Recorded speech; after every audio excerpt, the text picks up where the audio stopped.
That last round, I faded out, and I don't care how I feel pushing, whether or not physically I'm there. When we're doing like stuff on here, like she makes more money than me. People come in just to see her. Sweet girl. Yeah, so we'll see. She's getting a little feisty right now, so we'll see how she does. Moody? Yeah. Yeah, she's a little monster. So she's too strong for a 55, so we got to tie her to a 70 now because she's you know, just like her dad. Pretty fucking yoked. So we got MG here today, MG and Chris, but the camp is all for MG. We're fighting on the 24th, and yeah, so we're about 3 weeks out right now. The big focus we've been working on with her is just hip stability and it's a little bit more explosive strength out of her legs. Upper body, she's really powerful, really strong. We just need to get a little bit more out of that lower half. And you'll see with what we got today, it's all legs and all lateral explosion. Some days I feel so comfortable, and other days I'm like a stutter. Yeah. Word. Yeah. I used to be horrible. It used to take me like 20 times to do a reel, and I'm like, what the fuck is wrong with me? Now it's just like, it's so normal. Well, I also totally embrace, like, I'm not trying to be an influencer. So I totally embrace being like, if I say some stupid shit, that's like who I am. Absolutely. Like, good with that. Just being natural in the camera, people want to know who you are. They don't want to know your fucking scheme or whatever you're doing. They want to know who you are. Today's my day 4 in, so I'm tired. Gotcha. I'm already tired. I did a like running and sprint workout earlier. My shoulder's still a little wonky, but I feel really good. Okay, good. Yeah. So today is, like I said, we're switching from all that lactate work into more of a power phase. So it's really all explode, rest, explode, rest. So this shouldn't tax you physically too much, right? So we do have the 4 sets of 20 jump complex. What this is going to be is we're gonna have a band around the feet so we can really work on those hips, but it's really not high stimulus. We're just working through, I want it to explode, chill, explode, chill. The further out from a fight we are, the more we're gonna be lifting here, right? As we get closer, we want everything to be nice and explosive and fast. So we go off of who's like head of that stable, right? So MG's the head of the stable, so we're running everything off of her camp, right? So what we want to do is slowly build it in after her fight to where it's like, okay, you're the next one up. So we build everything off of that.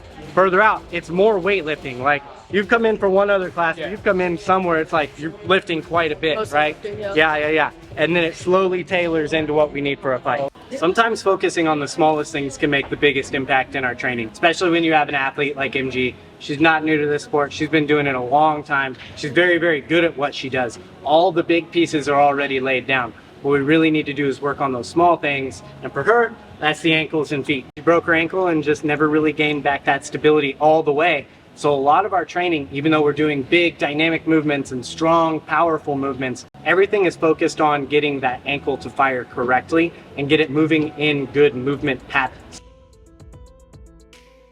My name is MaryGuenn Vellinga. I go by MG. I'm from Santaquin, Utah originally. Live in Salt Lake City now, but in Utah most of my life. I started fighting 13 years ago. I have 57 amateur fights and now on my 11th fight as a pro. I met Paul through, I think, Zeke, another fighter who comes to the gym. I own a gym up in Park City, Rise Boxing, as an MMA program, so some of the guys were training with him. Really, this is my first fight camp through with him, so maybe 2 months now. I sought out some strength and conditioning specific for fighting. I've always been able to get myself to a fight in shape, but I knew that some of the things I needed to improve were my balance specifically and my movement that led to me being off balance. So I really wanted to seek somebody who was specifically training fighters and also could address those things. I didn't need help making sure I was in shape, but in becoming a better athlete, and I knew Paul could do that. A lot of people really neglect the foot and the ankle and how that stability works with the rest of the body. The way I like to see it is like, if you don't have a good stable foot and base, it's kind of like punching in a wheelchair. You're gonna hit someone and roll backwards, right? There's no stability there. So that's something that we already knew going into this camp that we really need to work on, is that foot stability. And so we're doing everything we can, even in leg strengthening, even upper body, everything is targeting those feet and the ankle just so we can be more stable. So as we hit, all that force goes through the fist, it's not pushing us backwards. Straight up, I came to Paul because I shattered my ankle and I have limited range of motion, and balance has been a huge issue in that. And then from here, instead of just walking back, I want you to reach back.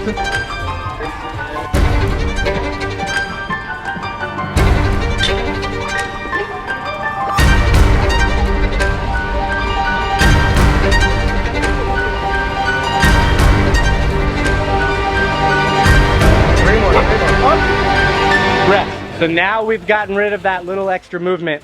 What we're starting to see is we're starting to get tired and fatiguing. We're not jumping as far laterally, right? Really focus on high, far over. Don't sacrifice that because we're working on that lateral hip strength. My name is Chris Ventura. I'm from West Valley City, Utah. I grew up, not grew up fighting, but you know, like how most of us fighters do, a couple fights growing up. And then growing up, I loved boxing. You know, my family's a huge fan of boxing, so I had people like Salvador Sanchez, Julio Cesar, that I would watch because my dad would put them on in front of the TV for me. I just grew up wanting to be a fighter, and then I hit 18. I didn't want to play football or basketball anymore, so I told my dad I was going to start fighting, and he already knew long before. So started fighting, and I haven't looked back since. I've been with MaryGuenn for about 4 years now, and yeah, it's going great. Fight at 170 and 155. I'm an amateur, and just going to do work until I turn pro, you know? So I actually met Coach Paul through MG and Marco. They were working out with him before, and they told me that it would help me with a lot of my athleticism. I switched a lot of stances, so I thought Paul was the man, and I've been coming for about my second session now, and yeah, I love everything he does, and yeah, it really works. My next fight, May 31st at the Maverick Center in West Valley City, Utah. Appreciate you, bro. Appreciate you, dog. What we're really trying to do is get them to explode, do something dynamic and very explosive with a lightweight, and then it's just 30 seconds instead of just rest. We're making them actively work. The big difference is with this lacrosse ball against the wall is when we're throwing the heavy med ball, we're starting to gas out. We're losing a little bit of oxygen to the head. So I'm making them be very precise while they're resting. There it is.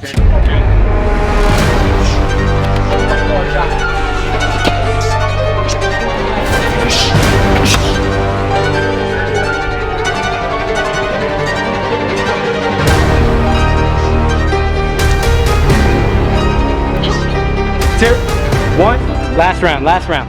So the only thing I'm seeing is your feet are right here the whole time. Yeah. We need to be able to move. Okay. And laterally transition, like when we were saying catch and then pivot. Yeah. Your pivots were kind of like here, Okay. right? So we need this good movement to be able to rotate around our opponent, right? Okay. We're getting away with it really good because you're so powerful in there right now. But at a higher level, if we don't have that lateral pivoting movement, we don't have anything. Okay. So we're gonna have 1 foot back, 1 foot on, right? So not shoelaces down this time, we want our foot down. First, all I want you to get used to is this hopping on and off the plate, right? So it's forward, back. Get used to this first, right? And the hard part is this isn't so heavy. So if we're heavy on our back foot, this is gonna start sliding. I want you to really try to keep the majority of that weight on that front leg.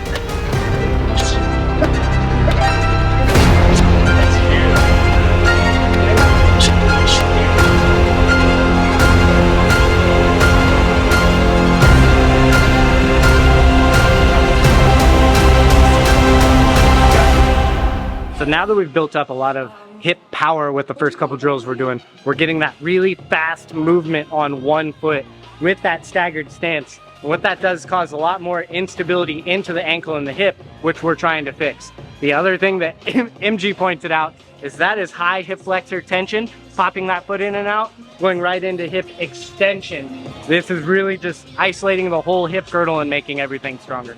All right, MG, one thing we did good. I was super explosive today. Yes, yeah. And considering you said you were coming in feeling fatigued and tired, you were very explosive, which is great. That's fucking bad news for someone, that's for sure. Yeah. One thing we could do better. This whole camp I've been really focusing on my last, like 5th and 6th round being my strongest round.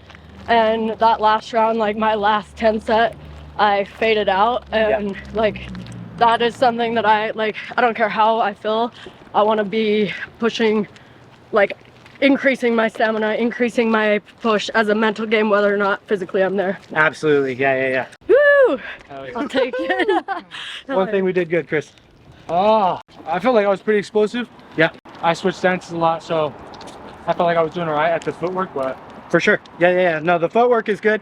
A lot of this is new to you too. This is only your second time coming in, so that's gonna take a little second, but you caught on quickly. One thing you could do better. I feel like on my my form, my technique, I got tired, and especially on the last one for our glutes, I couldn't stay up as long. Yeah. So I'd like to get stronger there. And We'll definitely do good with that. The other big piece that a lot of people neglect is just moving from big, strong, powerful, broad range movements into very, very precise movements when we're talking about the med ball slams we're doing against the wall into the lacrosse ball strikes that we're doing. We're going from big, wide, drastic movements with a heavy weight to being very, very precise with our hands and catching that lacrosse ball. That's something that's super important. When we're looking at true, even top-notch MMA fights, we're seeing people miss their hooks and they're catching with their forearms behind the heads and stuff. It's because they're not working on that precise small movements. We need to have precision in everything we do. So if we can catch someone on the button, that's when they go to sleep. Not when they catch them in the ear, not when they catch them on the top of the head. There's fine points that we need to strike, and we're training that with that lacrosse ball. Any last words from our assistant coach? She said we're gonna fuck someone up on the 24th. That's right.